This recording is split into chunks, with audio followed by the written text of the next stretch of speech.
kwentuhan. Ano itong pagkakataong nakabulong at nagkatotoo ang mga sinabi ni Colonel Mendoza sa former president? Ni Colonel Leonardo po. Colonel Leonardo. I cannot elaborate more, Your Honor, pero common knowledge po yan sa aming mga operatiba na pag sinabi mong Colonel Leonardo at Ma'am Rowena Garma, nasa gilid po yan ng former president. So you will agree with me if I would say si Colonel Leonardo malakas sa former president. Yes po. Kung anong sabihin ni Colonel Leonardo, papaniwalaan ng former president. Maaari po. At kung anong hilingin ni Colonel Leonardo, susundin ng former president. Maaari din po. Let's go to Colonel Garma. Naniniwala ka din na si Colonel Garma malakas sa former president. Yes po. At kung anong sasabihin ni Colonel Garma, paniniwalaan ng former president. Yes, yeah. At kung anong hihilingin ni Colonel Garma sa former president, susundin din ng former president. Tama ba? Maaari din po. That's how you understand the influence of these people to the former president. Kaya, takot ka na suwayin si Colonel Leonardo at si Colonel Garma. Tama ba? Yes, Your Honor. At dahil sa lakas ng impluensya nila sa presidente, pwedeng mawala ka sa serbisyo. Tama? Yes, Your Honor. Pwede ka ring mamatay. Tama? Lalo. Ha? Yes, Your Honor. Pwede ka ring makulong. Tama? Opo. Puntahan natin yung pangalawang dahilan. Bakit napilitan kang sumunod sa proyektong ito? You said, natatakot ka para sa sarili mo at sa mga pamilya mo. Ano yung mga pangyayari na naging dahilan kung bakit nagkaroon ka ng takot para sa kaligtasan mo at kaligtasan ng pamilya mo?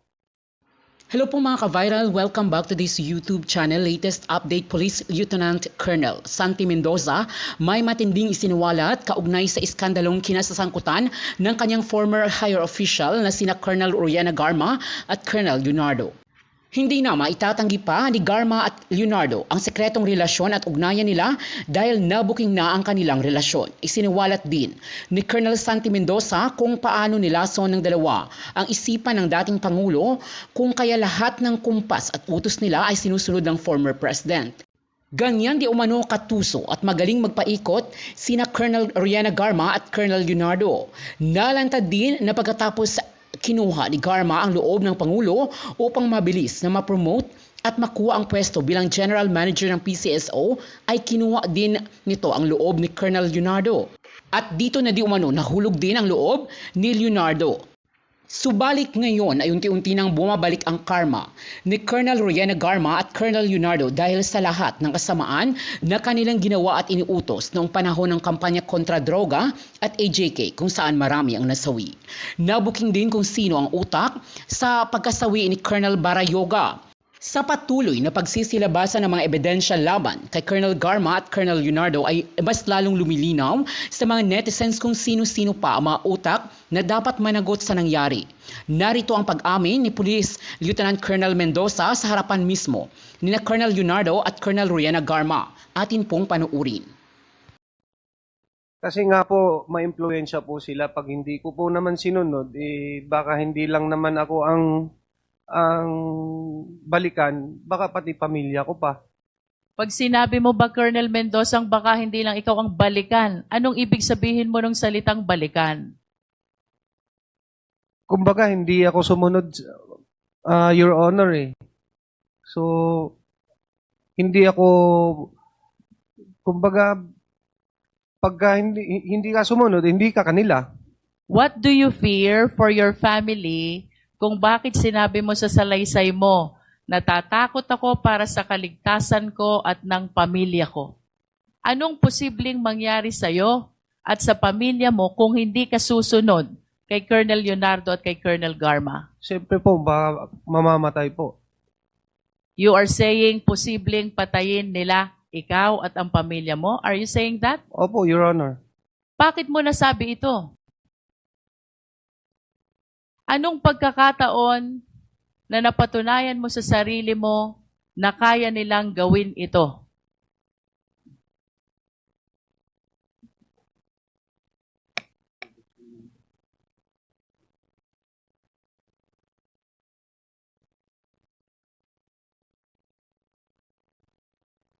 Your Honor, marami na kasing ugong-ugong eh. Maari mo bang isalaysay sa amin ano yung mga umuugong na yon? Dahilan kung bakit mo inisip na baka patayin ni Colonel Leonardo at ni Colonel Garma, ikaw at ang pamilya mo, kung hindi ka susunod sa proyekto. Mayroon na pong mga dati pa po sa Davao Region na pag sinabi niyong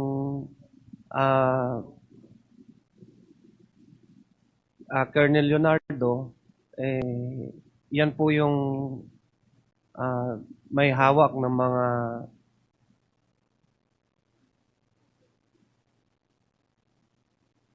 May hawak ng ano, Colonel?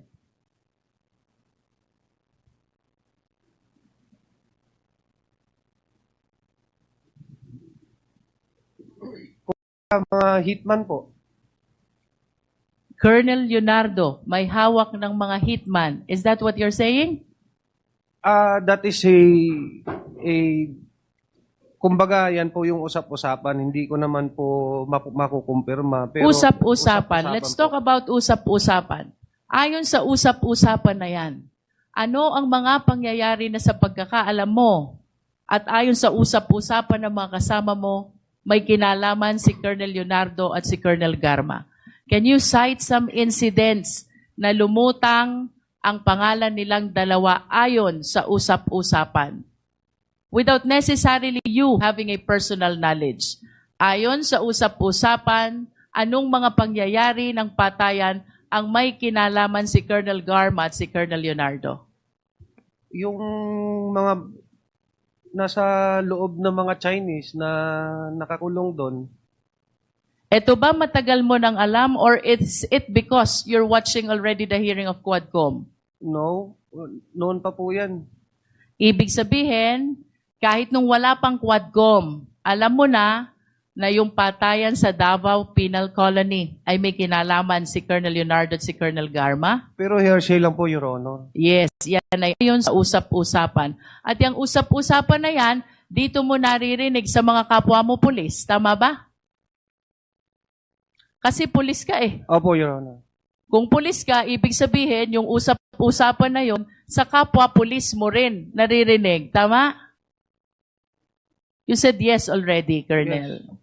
Aside from this Davao Penal Colony where there are 3 Chinese drug lords who were killed, ano pa, ayon sa usap-usapan yung mga insidente, ay may kinalaman silang dalawa? Wala na po akong maalala, Your Honor. Wala ka nang maalaala. Opo. Wala na po. You remember about the allegation of Mayor Tommy Osmeña of Cebu? Ngayon na lang po ko yan nalaman kasi nanonood po ako ng congressional. So it is because of the killing incident in Davao Peloni, kaya natakot ka para sa kaligtasan mo at ng iyong mga pamilya. Tama ba yun? Opo, Your Honor. At ito rin ang dahilan kung bakit sa kabila ng alam mo na bawal ang pagpatay, no matter how guilty the person is, umayag ka na isagawa ang nasabing proyekto. Tama ba? Opo, Your Honor. In your affidavit, specifically paragraph 5, you also mentioned na gusto mo munang beripikahin ang impormasyon tungkol sa pagkakasangkot ni Wesley Barayuga sa drug operation, kaugnay ng impormasyon na ibinigay sa iyo ni Colonel Leonardo. Bakit mo hiniling kay Colonel Leonardo na beripikahin muna ang impormasyon na ito?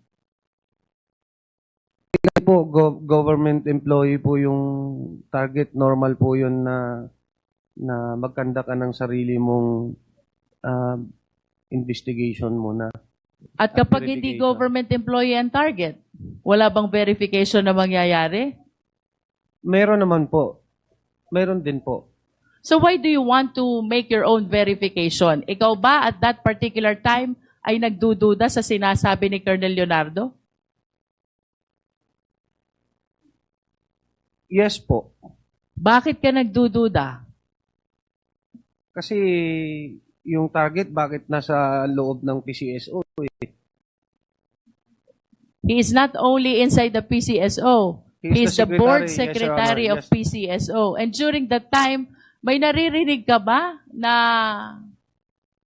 nagagalit o kinasasangkot ang gulo ni Wesley Barayuga? Wala naman po. And what were you thinking nung sinabi sa'yo ni Colonel Leonardo, wag nang beripikahin, bibigyan ka na lamang ng profile ni Colonel Garma? Yun nga po, nag-aalinlangan. Kaya lang, wala tayong magawa eh. Wala po akong kundi sundin. Kahit nag-aalinlangan ka, kung totoong sangkot sa droga, Barayuga, itinuloy mo dahil natatakot ka sa opisyal mo. Opo. Tama? At natatakot ka para sa kaligtasan mo at ng pamilya mo. Tama? Opo, Your Honor. At kaya ka natatakot sa mga opisyal mo ay dahil malalakas sila at maimpluwensya sa dating Pangulo. Tama? Opo. After some time, kinontak mo na itong si Nelson Mariano. At si Nelson Mariano ang humanap ng hitman. Do you confirm this? Opo, Your Honor. And after some time also, tinawagan ka ni Tox na di umano, tao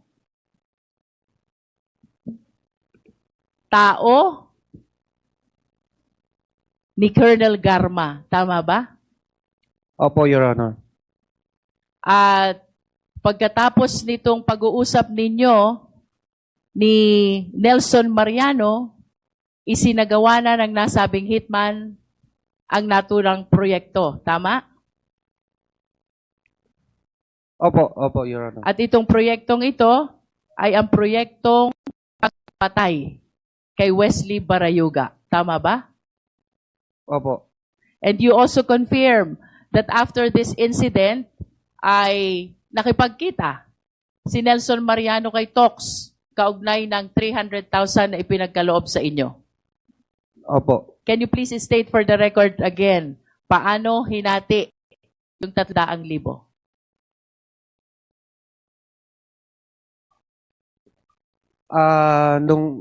Nung dumating po si Nelson, may dala-dala po siyang 300. Binigyan niya ako ng 40. Binigay ko na sa kanya yung iba. Ang kumuha ng pera ay si Nelson po. Nelson. Pagkatapos niyang kuhanin ang pera kay Tox, anong sunod na nangyari? Pumunta po siya sa akin. Pumunta sa'yo, Sabi niya, eto na po, sir. Sabi ko, sige. Sabi niya, binigyan niya ako ng 40. and then, where did the rest of the 260,000 go? Nasa kanila po. Nasa kanila. Would you know kung paano nahati yung 260,000? Si You have Nelson 1 minute po. left, Congresswoman Jinky. Si Nelson na ang nakakaalam noon. Opo. Yes. Colonel Mendoza, I want to remind you, you have a career in the PNP. Tama? Yes, Your At Honor. kagaya ng sinabi mo, ikaw ay 20 taon na o 22 taon na nasa serbisyo. Yes, Your Honor. And perhaps after some time, you will be enjoying your retirement in PNP. Tama ba?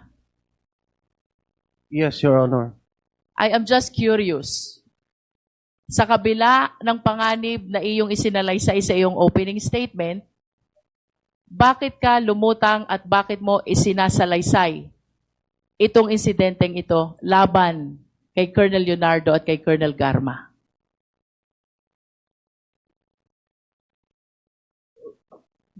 Bukod po sa bigat ng konsensya na dinadala ko po, for 4 years, may mga instances po na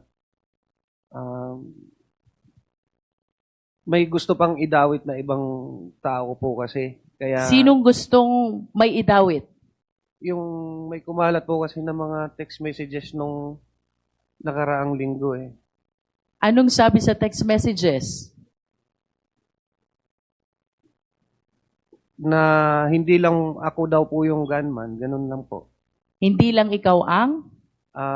Ako daw po yung gunman, tapos iba po yung hindi po klaro eh, kasi Kindly wrap In up, other words, Congresswoman Colonel Jinky. Mendoza, kaya mo ginagawa ito because after 4 years, gusto mong tanggalin yung bigat ng loob mo opo, dahil hindi ka masamang tao opo, at hindi ka pumapatay sa taong walang laban. Tama? correct po. At napilitan ka lamang pumatay dahil sa takot mo sa mga opisyal na ito. Tama? Correct po. Nevertheless, I wish to manifest, Mr. Chair, Colonel Mendoza. In a theory of conspiracy, there are 3 types of principal. And in the story you narrated, you mentioned the name of Colonel Leonardo, Colonel Garma, Colonel Santi Mendoza, Nelson Mariano, Tox, and Loloy, the hitman. Under the theory of conspiracy, kahit hindi ikaw ang pumatay, you will still be liable for the same crime. This is the definition of conspiracy. That the act of one Nako po. is the act of all. The crime of one is the crime of all. And the penalty of one is the penalty of all. And I wish to state for the record, Mr. Chair, that given these names who figured out in this killing incident against Wesley Barayuga, it appears to us that Colonel Leonardo and Colonel Garma participated as conspirators by inducement. Kung hindi po nila pinagplanuhan, inisip, inutos, at ipinagkaloob lahat ng mga kailangan, they will not be able to perpetrate this crime of murder. For Colonel Santi Mendoza and for Nelson Mariano, perhaps they participated in the killing incident. However, under the law, they are considered as principals by indispensable cooperation. Sapagkat sila ang nag-connect sa hitman. And without their indispensable cooperation of connecting this idea, this criminal intention to the perpetrators, there is no crime of murder. And for Loloy and the rest of the backup who appeared in the video, perhaps the one riding in the car and the one riding in the motorcycle na di umano'y bumak up sa pagpatay na ito, we can consider them as principal by direct participation. Sa kabila ng lahat ng ito, sa kabila ng posibilidad na madawit ang pangalan ni Colonel Santi Mendoza at kasama na si Nelson Mariano, they took the courage to speak before the Quadcom dahil gustong alisin ang bigat sa dibdib ng loob, particularly of Colonel Mendoza. Thank you, Mr. Chair. Thank you, Congresswoman Luistro. The next to interpolate is Congressman Keith Flores. You are recognized. You have 5 minutes. Please be reminded that today we have 2 topics that we will discuss. This is the EJK and then later on the POGO. We will continue our discussions and deliberations on the subject matter of POGO. So you have 5 minutes, Congressman Keith. Thank you, Mr. Chair. I only have a few questions, Mr. Chair, since most of the questions have already been asked by Congressman Pimentel and Congressman Luistro. Mr. Colonel Mendoza, were you in the same unit as Colonel Leonardo? Hindi po. Hindi. Were you under him in any of the units that you served sa PNP? Hindi po. Hindi. Pero ang question lang po is, kung hindi kayo naging tao ni Colonel Leonardo in any of the units that you served in, bakit ikaw ang tinawagan niya to do this particular job? Siguro po dahil I was the former head of the Regional Drug Enforcement Unit in NCR. Doon po kami nag-umpisang magkontakan. Okay. Hindi naman because known ka for doing jobs like this? Hindi naman? Hindi po. Hindi. So, out of the blue, tinawagan ka lang niya na ipagawa tong operation na to, sinasabi mo? Yun nga kasi yun nga po, Your Honor, kasi I was the security officer of the former Chief PNP General Casculan that during that time na hindi na po ako operatiba. Okay. So, ang sinabi mo kanina na in the PNP, alam mo na if operation ang sinasabi, no, I mean, ipapa-operate to sa'yo, it's equivalent to liquidation, sabi mo. Hindi naman po Hindi naman. Hindi naman po sa But ano. you testified to that earlier, yan na-mention mo. During the time na kinontak niya ako, alam ko na po kung ano yung sadya niya. Alam mo, dyan ni Colonel Leonardo. Kasi po, iba yung tono eh. Iba yung tono. Opo. Ba't hindi naman niya sinabi na patayin mo? Hindi, nasa listahan eh. When you say nasa listahan ng drugs watch list, panahon po yun yung war on drugs eh. So during the war on drugs, ang sinasabi mo, pag nasa listahan ka at may utos na isali sa operation, ang equivalent niyan is liquidation. During the war on drugs. Opo. Okay. Now, Ma'am Garma, I have a question po.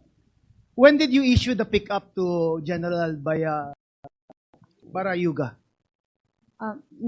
I cannot recall, Mr. Chair, kasi may mass procurement kami ng vehicle Aha. and all department managers and branch managers and those holding key positions, Were given automatic po na nagkaroon ng issuance po ng And it bagong was on the same sasakyan. time naman. Yes po, Mr. Chair. Pagbili ng sasakyan, binigyan na lang ako ng list ng logistics para i-approve ko yung distribution po. At kasama po at ang, yun nga, office ng board secretary and other board of directors and managers. Okay, now, I'll ask you a direct question po, Colonel Garma. During your stint as PCSO chair, how would you describe your relations with General Barayuga? Okay naman po, nag-uusap naman po kami. Wala po akong No natatandaan. conflict? None, Mr. Chair. None. So you were not the subject of any of the investigations that were being conducted or something? No, Wala naman? Mr. Chair. I could recall, Mr. Chair, nung pag-upo ko, naalala niyo po na pinatigil po lahat ng laro. That's where the President gave instruction na mag-conduct ng thorough investigation. And to my understanding po, ang NBI po ang nag-investigate. And lahat naman po ang hiningi nila, binigay ko rin naman po. I just don't know po kay board sec kung ano naman po yung requirement na kailangan niya i-submit as far as yung board naman is concerned, Mr. Chair. So you would describe your working relationship as professional and cordial Maganda naman? po, wala Maganda po kaming naman. conflict. Yes, nag-uusap po kami. So if we cannot were to recall. ask people in the PCSO and they would describe your relationship as ganun din, sa how you described it, Yes, na Mr. okay naman. Okay naman, Mr. Chair, kasi wala po. Nagre-record lang naman po yan during board meeting. It's the board who discusses all the sensitive issues. Him as the board of the, secretary, he just takes note. Okay, Wala so naman po. wouldn't it be like, how would you siguro react, no, upon hearing the testimonies of Colonel Mendoza, that it was Colonel Leonardo who gave the instructions to Colonel Mendoza na galing daw sa iyo ang utos sa ligpit kay General Barayuga. Nagulat lang po ako, Mr. Nagulat Chair. lang. I didn't expect it po. So this is the first time you heard na you are being implicated in the death of General Barayuga. Yes, Mr. Chair. First time. Yes, Mr. Chair. You never heard about it before, kahit sa mga marites or chismis sa PNP. Hindi, Mr. Chair. Hindi. Okay. So you were never also investigated by any law enforcement agency as far as the death of General is concerned? Wala po, Mr. Chair. No one asked you questions? Wala po akong maalalang may nagtanong po. Okay. Now that you heard the testimony of Colonel Mendoza, na Colonel Leonardo supposedly directed him to do this operation on your behalf, ano ang masasabi niyo kay Colonel Leonardo po? If it is true na siya ang nagutos. Mr. Chair, hindi ko po alam yung sinasabi po niya. I cannot speculate, Mr. Chair. I'm not saying it's Mendoza. I'm saying that he was saying it was si Leonardo. Kung totoo yun na si Leonardo, How would that make you feel po? Colonel Garma? I cannot speculate, Mr. Chair, because the statement of Colonel Mendoza will lead to a crime. And I do not want to make a statement that I'm not sure whether it is right or wrong for Isn't now, that Mr. Chair. precisely what makes it more interesting? That an active serviceman would put his career at the risk and testify before this committee, admitting to some wrongdoings na at the behest of, or on your request in that of the instructions of Colonel Leonardo? Don't you find that parang odd at least? Mr. Chair, I do not know what he is thinking right now, Mr. Chair. And this is the first time. Iniisip ko saan nakita what na, I cannot recall if I've met him or what. But ngayon ko lang po narinig din ang name niya, Mr. Chair. All right. Attorney Paquera, I'm sorry. I noticed that she's there. And she was your executive assistant ba? Si Attorney Paquera? Yes, EA6 and designated as the chief of staff. Okay. of So my office she was at the working time. with you at the PCSO while this General Baryuga was also there? Yes, Mr. Chair. Nagpang-abot po lahat. Attorney Paquera, would you confirm the statement of Colonel Garma that the relations between Colonel Garma and General Baryuga was okay at the time that they were both working? I believe so, Mr. Chair. That their relationship was professional and cordial naman? Yes po, Mr. Chair. And would you confirm also that when the pickups were given to the employees of the PCSO, it was given in mass to all of those department heads, sabay-sabay? I am not so sure anymore, Mr. Chair. So hindi mo alam yan as to Hindi the ko time, na po timeline? ma-recall po. But you can confirm that the pickup was given? Or was assigned to General Baryuga as corporate secretary? I cannot remember anymore, Mr. Chair, but I do remember that there was a procurement of vehicles. I just do not remember the distribution po of the vehicles. Okay, thank you, Attorney Paquera. Thank Colonel you, Mr. Leonardo. Chair. Sir, you heard the testimony of Colonel Mendoza, Yes, Mr. Chair. identifying you as the person who ordered the death of General Baryuga, supposedly upon the instructions of Colonel Garma. Is that correct, sir? Hindi po totoo yun, Mr. Hindi totoo. So is there any reason, may galit ba sa'yo si Colonel Mendoza? Actually, nakilala ko po yan. I think isang beses lang kami nag-meet. Isang beses yan. lang. I know that he's an underclass po namin. Pero wala na po akong, hindi ko na po siya So no ganun working kakilala. relations with Colonel Mendoza?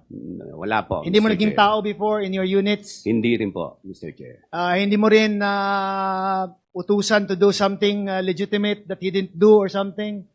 Wala namang reason for him to be mad at you. Lalong hindi ko po siya pwedeng utusan dahil hindi ko nga po siya gaanong kilala. Okay. Alam ko lang underclass po siya, Mr. Chair. So upon hearing his testimony, parang hindi ba parang nagulat ka ba or are you mad now na bakit ka dinadawit sa mga operasyong ganon or on his statement in his affidavit na ikaw yung may utos? Nagulat nga rin po ako, Mr. Chair. Lagi na lang po ako nasasali sa mga ganito. Para ikaw Mr. na lang Chair. lahat, ano? Opo, mula pa noong 2016, binabanggit na po yung pangalan ko. Hindi na sila tumigil. Wala naman pong napapatunayan. So, Kaya, ang sinasabi mo po is like expected. yung mga belief ng mga members ng PNP na malakas ka at na kung anong sinasabi mo is usually nangyayari naman and that they're afraid to go against you because you supposedly have the ear of the former President Rodrigo Roa Duterte. Is that correct? O chismis lang din yan? Hindi po, malapit po ako sa term po na Tagalog. Ako po malapit naman talaga sa presidente dahil una-una, kilala po namin siya dahil naging taga Davao na po. Yeah. Pero as a police officer naman po, you would never, in any instance, give an order to kill another person. Is that correct? Hindi po. Never. Hindi po. You would po. never do that. Tama? Hindi ko po gagawin yun. Okay. Lalo na dun sa Class 83 po yung Class yung 83 ng PNA, pinag-uusapan correct? dito. Napakadelikado po nun. Kaya ko pong umarap sa lahat ng Class 83 na ako wala po akong kinalalaman dyan sa nangyari na yan. Alright. Same with you, Colonel Garma, di ba? As police officer and as a former government employee, you would never, at any instance, order the death of any other person. Yes, Correct? Mr. Chair. Never talaga. Hindi po, lalong-lalo na po kasamahan ko pa sa opisina. Mabait po yung taong yun, Mr. Mabait Chair. yun. Wala ko naalalang ginawa niyang hindi mabuti po. Eh sa sobrang bait niya, you would not have anything in mind or anyone in mind who might wish him harm. Yes po, Mr. Chair. Sa pagkaalam mo. Wala akong maisip nung time na yun po. What I did lang po nung namatay, inayos na lang po namin yung libing niya and everything po. Okay. Now, Colonel Mendoza, I'm sure you will be attacked no, after giving this statement. No? Were you at any time promised a promotion to testify before this committee? Wala po, Your Honor. Were you promised money or any other thing just to testify before this committee? Wala po. Wala. Tinakot ka ba ng mga chairman dito or ng any other member of the House? Hindi po. Okay, and you are confirming again na ang sinabi mo ay totoo and kung anong nangyari as far as you can remember. Tama? Opo, Your Honor. Thank you, Mr. Chair. I have no other questions. Thank you, Congressman Keith Flores. The next to interpolate is the chair of the Committee on Human Rights, Congressman Abante. You are recognized and you have 5 minutes. Thank you, Mr. Chair. Of course, Mr. Chair, Colonel Leonardo, you will deny all of the statement given by Lieutenant Colonel Mendoza, just like you denied that you were on hand in the killing of a 3 Chinese drug lords in Davao Penal Colony. Am I right? Yes, Mr. Chair. I remember during that time, Colonel Padilla is here, that Artner Solis, you directed Artner Solis to talk with Tata about killing those 3 drug lords. And even Colonel Padilla, in his testimony, testified it. You're denying it, am I right? May I be clarified? You are denying it, am I right? Yes or no? Denying what, Mr. Chair? Pakiulit My po goodness, yung- I have asked the question already and I know you understood my question. Colonel Padilla, you have testified here in this committee that Colonel Leonardo is part of it. Am I right? Yes, Your Honor, Mr. Chair. Are you denying it? I'm denying it, Mr. Chair. You're denying it also, a testimony of Colonel Mendoza. Am I right? Correct po, Mr. Chair. Okay. Mr. Chair, I'd like to make a motion to hold in contempt Colonel Leonardo. So move, Mr. Chair. Chairman Abante, earlier, he was already cited in contempt. Oh, okay. And there was Di ba already... pwedeng pangalawang contempt? We will just probably allow him to Okay. serve the first contempt order and then later on we decide. May I if he continue still- on? Okay. Colonel Garma, nabanggit mo sa test question ni